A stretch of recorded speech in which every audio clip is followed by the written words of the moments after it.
Hi guys, James at RampantLionReviews again for you today with another beer review. For this one we are going to stick to Sweden. We're going to head up towards Gothenburg once again, Göteborg as you would say in Swedish, the Swedish craft beer capital up there on the west coast. Don't know how many times I've said that this month. And we're going to have a look at another beer from one of my favourite Swedish breweries. These guys always put out some really interesting stuff, and in my opinion pretty much any beer style you try from these guys, you're in for a good quality beer, and I think that's why they've managed to build such a good reputation actually, and they're definitely one of the better known Swedish craft breweries these days. So for this review then we are going to go out to Landvetter, to the east of the city, and we're having a look at another beer from Bryggeri. This one is the Cake, which is an Imperial Stout, part of the Grand range, coming in at 10% ABV. If memory serves me correctly, this is the fourth from the Grand series that I've reviewed for you after the Choco Chip, the Fudge and the Coffee, all of which were really quite nice. I think the coffee one was one that I really enjoyed, but then again, as I've said before, Bryggeri in my opinion are one of the best coffee stout producers around.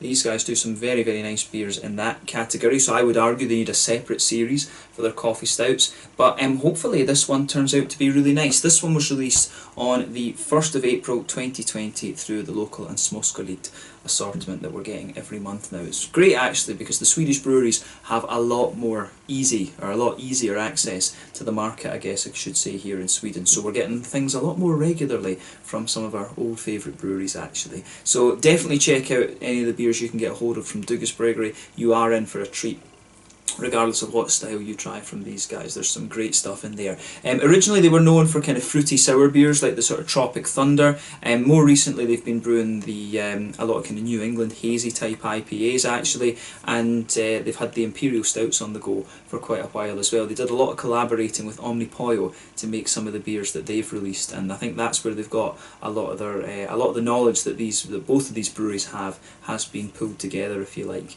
So yeah, definitely check out this brewery if you get the chance. But really curious to try the next instalment of the Grand series from Bryggeri, and I hope that you guys enjoy my take on this beer as well. I'm curious to see what they release in May also, if there will be another Grand Series beer. But yeah, let's see how we get on with this one then. So as always with my reviews, I'll tell you a little bit about the brewery before we taste the beer. If you want to get straight to the tasting, just fast forward. All the usual links are in the description below. That's the brewery website, the link to my other reviews that I've done from Bryggeri before. There must be about 15 or so of them there, and no doubt there will be more at some point in the near future. There's all the usual social media down there as well. If you want to see more reviews, do please consider subscribing to the channel. The whole channel, of course, has a geography based tagging system, so you can go into the homepage and search for beer based on country, city, state, county, prefecture, whatever it is you're interested in. Do check out the playlists of beers from different countries. There is one there for all the Swedish beers that I've reviewed for you. That's constantly being added to, and as always, please do get in touch and let me know some of the other beers and breweries that you guys would like to see me review. It's always great to hear from you guys that are watching the videos,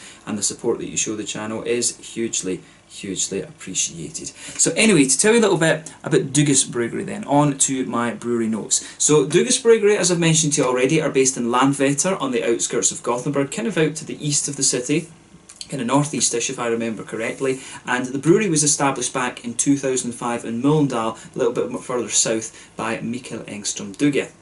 So a few years prior to that, Mikael had met an Englishman who was selling second-hand breweries, and this really got Mikael thinking about brewing his own beer. So he studied the Swedish alcohol laws, went around and visited various other breweries in the country, and started buying equipment to put together his own brewery, and this culminated with the opening of the first brewery in Mölndal back in 2005. Over the next few years they continued to grow, and by 2009 they'd outgrown their original brewery, so they had to move up to Landvetter the following year in 2010. The older brewery had a capacity of 1,500 hectolitres of beer per year. However, in the new brewery they started off with a capacity of 8,000 hectolitres of beer per year, but this has been more than doubled in recent years. Over the years they've also become well known for their fruit beers and their sour beers, and more recently they've been investing heavily in their barrel aging programme, as well as producing more IPAs, like I said as well. But the brewery are also one of the co-owners of the two Brewers beer bars in Gothenburg. You'll find one on Tredje Långgatan, which is the original one, and I forget what the name of the street that the other one's on, but these are co-owned with All In Brewing, who are one of the numerous gypsy breweries that you'll find around Gothenburg, and I think actually Mikael's daughter Ida, if I remember her name correctly, from Electric Nurse Brewing. I think her and her husband also have a share in the bars as well. I think it's a sort of triple ownership scheme. But of course, Electric Nurse Brewing, Mikael's daughter Ida, and I forget her husband's name, but he's English and an electrician. They own the Electric Nurse Brewery as well. So all of the Electric Nurse beers are also brewed at Douglas Bryggeri too, which is quite nice. So yeah, that's all you really need to know about Douglas Bryggeri for the moment. Like I said, probably my favourite beers I've had from these guys have been the Key and the Sidamo Dimtu, which were beautiful coffee stouts. I keep saying it on these videos, but I really think that Douglas Bryggeri really need to make a separate series for their coffee stouts. Go around all the different independent coffee roasters in Sweden and do a collaboration coffee stout with them. I think that would be absolutely awesome. Or, you know, bring in coffee beans from different regions and teach people about the different flavours of the coffee beans. I think these guys would have a field day if they did that. I think that would be an awesome thing for them to do. But like I said, pretty much any beer style you get from Douglas Bryggeri, they will make a good job of. I've had barley wines, I've had Tonka beers, I had one, I forget what it was in it, but it tasted a little bit like toothpaste, but it still managed to be really quite nice actually. It was a minty, some sort of mint beer I think, but that was ages ago that I reviewed that. I think that might have actually been about 2015 or something that I reviewed that beer. But yeah, with Douglas Bryggeri you are in for a treat pretty much whatever style you try. But the Grand Series and the Crush series and Fresh series, the two IPA series, are also very, very nice actually. But quite a few of those Crush and Fresh beers don't ever make it outside of Gothenburg. I think they tend to be keg beers rather than in the bottles like this, and I think that's just for export purposes basically. So yeah, that's all you really need to know about Douglas Bryggeri for the moment. A very, very prolific brewery.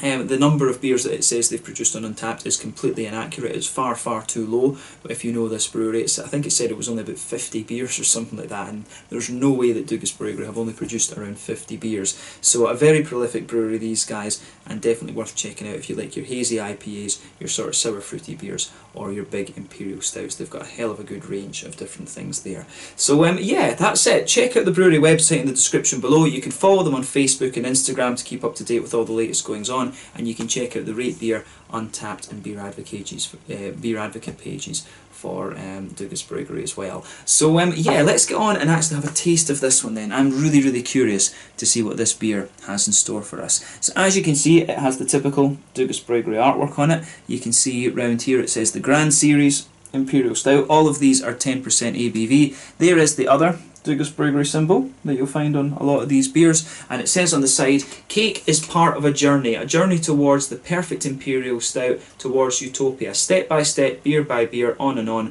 forever. A grand canvas coloured with almond flavouring, cardamom and vanilla. Yummy, yummy. So yeah, this one I think should be really quite interesting. This one contains rye, oats and barley malt. So yeah, 10% Imperial Stout. The cake as part of the Grand Series. Let's get this guy out and we will get on with the tasting then. I was thinking before I filmed this one, it feels like ages since I've reviewed a beer from Douglas Bryggeri, but I think it hasn't even been that long. I think it's just been because I had such a backlog that I had to kind of publish 2 a day basically to just to kind of just to get things current. That is the main aim with the channel at the moment, is just to get things current and up to date, because of course I had a huge box of Swedish beer come in, like 28 beers, and then of course we had the box that Riku very kindly organised me from Finland too, so I need to start putting some of the Finnish reviews into this, but of course the Finnish ones will need a good little bit of research and things, but it's always nice to have things from our old friends in Sweden as well, like Dugas, who reviewed many a beer from. And I'll tell you straight away, as soon as you open up this beer, it's just got a beautiful, beautiful sweet aroma to it. Exactly what you'd expect from one of these big Dugas stouts. So yeah, as you can see with this beer, it's poured a lovely dark ebony rosewood. If I shine the light through this, there's nothing coming through. It's got a wee teeny hint of a kind of Coca-Cola Pepsi coloured sort of edge to it. You can see the head on this one was about a quarter finger of a frothy, I would say kind of medium tan head, but that's just fading away to be a very, very thin foamy layer. 1 or 2 big bubbles sticking towards the side of the glass on this one, and a few little ones just going up towards the bottom of the head there. But overall it looks very, very nice and pretty much what you would expect from from an Imperial Stout. There's nothing overly surprising about its appearance, and you know, considering it's 10% and it's got oats and things in it, this one I think will be a little bit of a monster in terms of its murkiness. You're not going to get any transparency from a beer like this. So yeah, let's take a closer look at the aroma then and just see how we get on with this one. Oh, straight away you get that cardamom, straight away.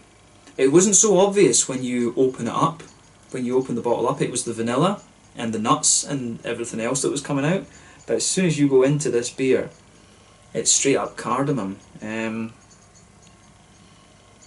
That cardamom, it really reminds me of marzipan.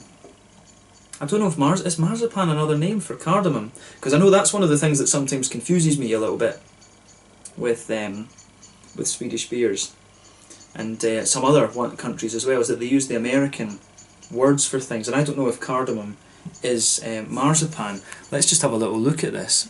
Let's have a wee look. What is cardamom? Cardamom. No, it is. It's different. It is different. Okay, fair enough. Right. So yeah, I thought it was marzipan because it really, the aroma that comes out of this really reminds me of marzipan. Maybe marzipan contains cardamom, because it really does smell similar. Some of you guys watching will know better, but it's not something I would actively search out to eat, to be honest with you. But yeah, this is the aroma of this one is really quite. It's very, very sweet. I mean, it's almost along the same lines as you'd expect from some of these Omnipollo Imperial Stouts. The cardamom just dominates everything else.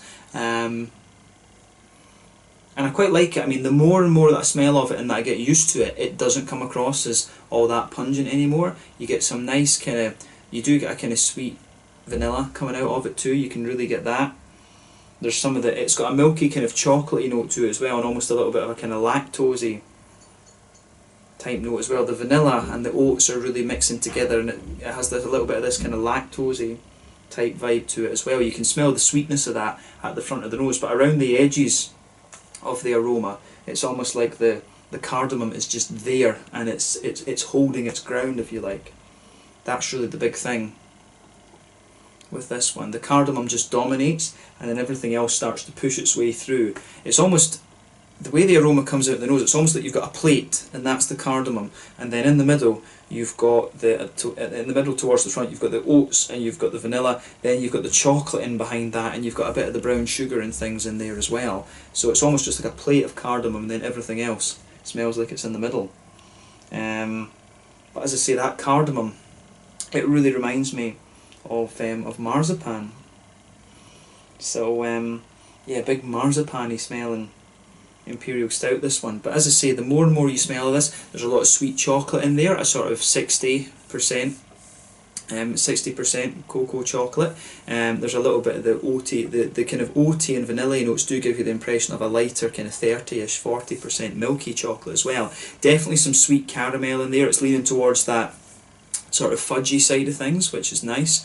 And as I say, you've got there are a few kind of woody undertones to this one as well. You get a few nutty notes to it, but the cardamom, I think, sort of takes away a lot of the woody and nutty complexities that you might get otherwise, to be honest.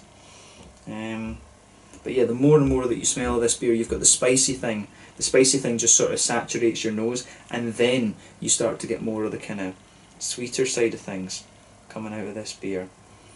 So yeah, the aroma of this one is very nice. It takes a little bit, in fairness for me, it's taken a little bit of time to grow on me, but I really like how this comes out.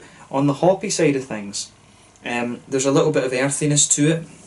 You do get a little bit of grassiness as well. There's not really any floral character for me. The fruity side is quite interesting because the cardamom really gives you that sort of phenolic quality, you know, that kind of Cavonia, cough syrupy, medicinal type thing. You really get a lot of that out of the aroma of the beer, but at the same time you've got some sharper, you know, you've got a wee bit of that raisiny note in there, you've got some figgy notes, a bit of a kind of datey quality, and a wee bit of a blackcurranty blackberry type thing as well. So I mean, could it be like, well, could there be a bit of Williamette or Northern Brewer or even Bramling's Cross or something in it? Could it have some of these hops? Quite possible, quite possibly. I do wonder if it's pure cardamom that they put in this and pure vanilla, or if they are using flavour essences, or exactly what they're doing. But yeah, I mean, as I say, this beer, it really smells like you've got a cardamom bowl, a marzipan bowl, and everything else kind of sits in on top of that actually. It's a really interesting aroma, this one. I do like it. It takes a little bit of time to grow on me. But I'm very curious to see how this turns out in the flavour actually. I think it'll be very, very interesting.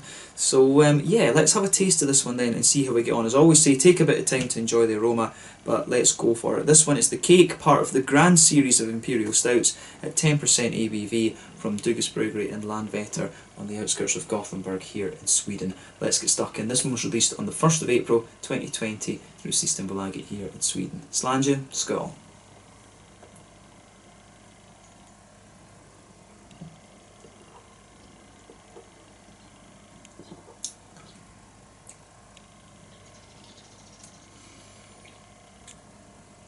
Yeah. Actually, the cardamom works out really, really well in this. It's quite, it's a lot less powerful in the flavour than the aroma would have you think. It does act, and this is one of the things Dugas are good at, and you do notice this with a good few other aromas. I remember trying the Tonkanilla Mangorange, or whatever it was called.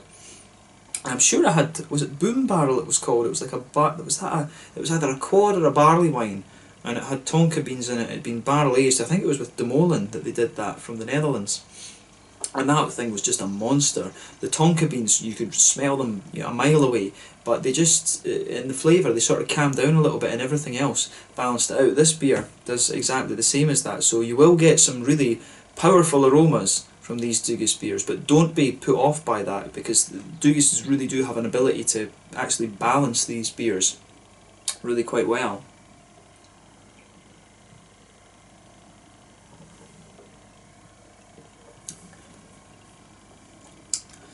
But yeah, I like this one. Is it as good as some of the other ones that I've had in the series? I'd be tempted to say no. And that probably, some people will absolutely love this. You know, some people will absolutely just go crazy for this.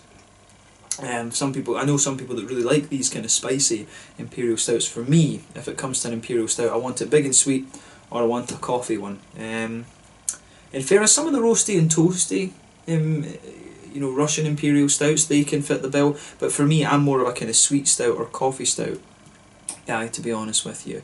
So yeah, this one, I like it, but if, you know, given the choice between this and the other ones that I've had in the series, I'd be more tempted to go for the I think the Choco Chip might have even been better than the Fudge, in fairness. So I would be tempted to go for the Choco Chip if I wanted a sweet one, or for the coffee if I wanted something a little bit more roasty and toasty, because I love the smoothness that the coffee beans give you. But that's not to take anything away from this. This is nice, it's just quite unusual, the fact that it's a sort of spiced Imperial Stout actually, but it gets a thumbs up from me.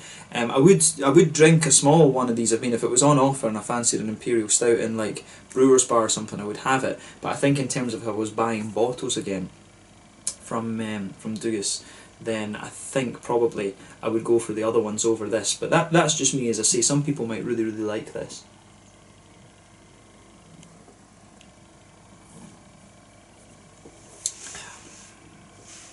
Yeah, I mean, this is a good beer.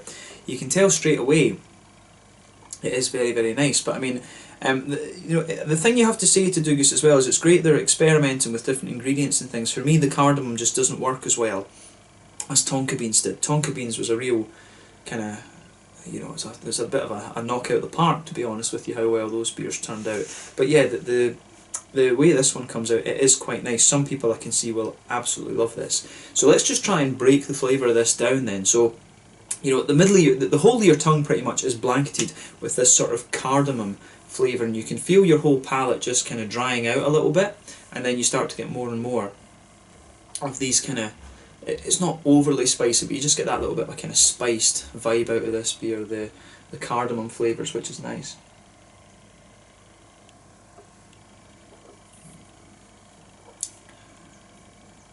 So yeah, that works out really, it really does work out pretty nicely, I have to say.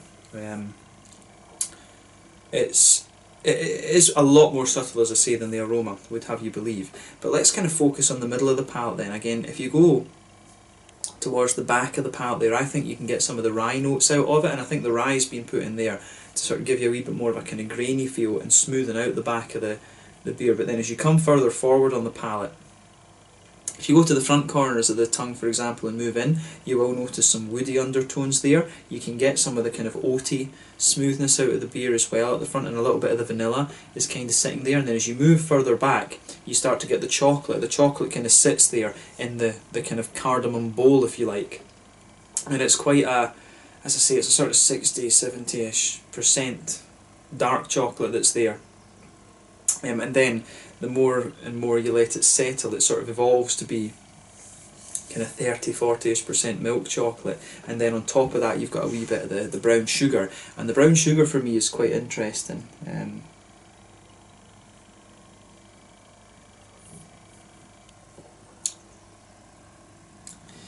Yeah, the brown sugary notes out of this beer, they're quite toasty in a certain way. They do feel as if they're kind of infused with the whole spicy thing that this beer's got going on. You really get that out of this one. It really is just kind of nice and spicy, to be quite honest with you. I do like how this one goes together. I don't get to review too many of these spiced imperial stouts, but I will say, you know, Dougas have a habit of making strange beers like this work, and they've done it again, in fairness to them. So take my cap off to them. I'm curious to see what else they pull out of this grand series, if you like. But yeah, I mean, the other thing was you've got their original Egypt beer, which is really quite nice actually. I need to make sure and get a few bottles of that for the guys in England actually.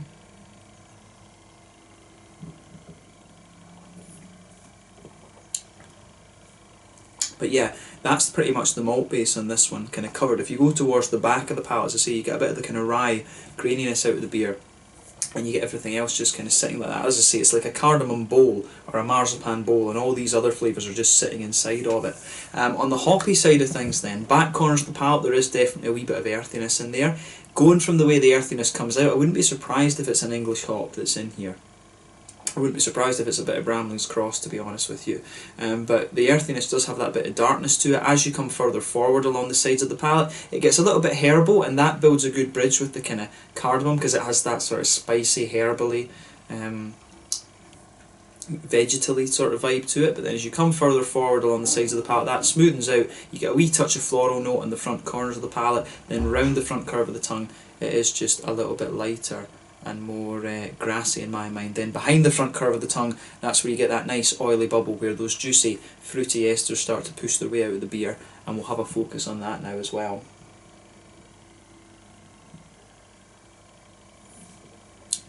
So yeah, when you take the beer in, it does have a little bit of that kind of phenolic quality to it, which is interesting. It is quite sort of datey. It doesn't really have like a sultana or a raisiny type quality to it. I think the sort of spicy, the cardamom notes really sort of take away quite a bit from the fruity side of the beer. But yeah, a little bit of blackcurrant, a little bit of blackberry and stuff like that. The further you go into the aftertaste, you can feel a sort of juicy-ish, figgy type quality evolving on that very kind of front tip of your tongue. But yeah, you can feel the sort of cardamomy spice just pushing its way through, which is kind of interesting, to be honest. So yeah, the fruity notes in this one are a little bit unusual compared to some of the others you'll find from Dougas. But yeah, when you take it in, it's got a kind of, it really has got a big sort of wet, juicy-ish quality to the fruit. It smooths out, becomes a little bit more sort of phenolic, medicinal, and then it gradually, you can feel the spice pushing its way through, and then on the very kind of front tip of your palate, you get a little bit of that blackcurranty, blackberry sort of quality that pushes its way out the further you go into the aftertaste, and then the cardamom and the sort of herbal quality and earthy qualities from those hops in there, that pushes its way out as well. So this beer does dry out quite a bit the further that it goes into the aftertaste. So yeah, on that note, I think we should move on to the mouthfeel of this one. So I'd say that this beer, it's actually at the kind of top end of mid-bodied, bottom end of full-bodied. I think it actually feels quite a bit lighter than some of the other big stouts that I've had from Dugas Bryggeri. So bear that in mind when you look at this one. I think this is a little bit different.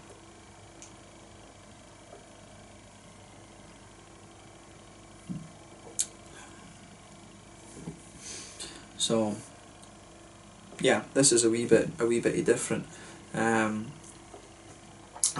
do on the mouthfeel, as I say, it's really quite dry almost, just because of the spiciness. But yeah, mid-bodied, I think definitely. The carbonation is quite smooth. This beer just feels a little bit wetter to me than some of the other Dugas stouts that I've had before. It's not anywhere near as kind of thick and oily as I say. In terms of the hoppy bitterness and the IBUs, I wouldn't be surprised if this one's sitting around the sort of 50-ish mark. It's not going to blow the head off you by any means, and I don't know if you can count the spiciness as a bit of bitterness in this beer, but that does give the beer a little bit more dryness than you might have otherwise, in my opinion. The malt base, as I say, there is a good bit of sweetness to it. You get a bit of the vanilla quality that starts to come out more the further you go into the aftertaste, but the spicy notes, the cardamom really dries the whole thing out, so quite a dry Imperial Stout in my mind. A little bit of juicy fruity character in there, and as I say, that sort of dries out the further you go into the aftertaste as well. But overall, it's a really interesting beer, this one. As I say, maybe not my favourite that's come out of the Grand Series so far, but I'm just not such a great fan of cardamom, and I do feel in this case it maybe does overpower a few of the other things in there as well. A Kladkake cake beer would be a really interesting one. But yeah, this one is this is a good beer, and if you like sort of marzipan, cardamom and things, this one will no doubt suit you down to the ground. So do let me know your own thoughts on this beer in the comment section below. For me, I can tell it's a good beer, but it's just not quite to my tastes. I think that's definitely a fair assessment of this one. But another interesting addition to the Grand Series, and I'm sure there will be a lot of people out there who appreciate this one a little bit better than me. But yeah, let's leave it at that for this one. A really interesting, quite spicy Imperial Stout in my mind, and another interesting one from the Grand Series. I look forward to seeing what else these guys put out there over the next little while. But like I say, I would probably go for the fudge. The fudge, then probably the chocolate chip, and then probably the coffee one. Those would be the order that I would put the Grand Series so far. There was a toffee banana one, but I'm not a great fan of bananas, so I kind of I avoided reviewing that one. But this one, as I say, is quite interesting if you like sort of spicy cakes and stuff like this. And you will enjoy this. But yeah, once again, thank you for watching my beer reviews. Until the next time, please like, subscribe, share, all the usual YouTube stuff. Let me know your own thoughts on this beer in the comment section below. Let me know what your favourite beers are from Dugas Bryggeri as well. No doubt we will return to these guys at some point soon, probably next month in May sometime. But thank you again for watching, and I will catch you guys later. This one was the Cake, an Imperial Stout at 10% ABV from the Grand Series at Dugas Bryggeri in Landvetter, just outside of Gothenburg here in Sweden. Till the next time, slanja just now, and I'll catch you guys later. Slanja, skål, cheers.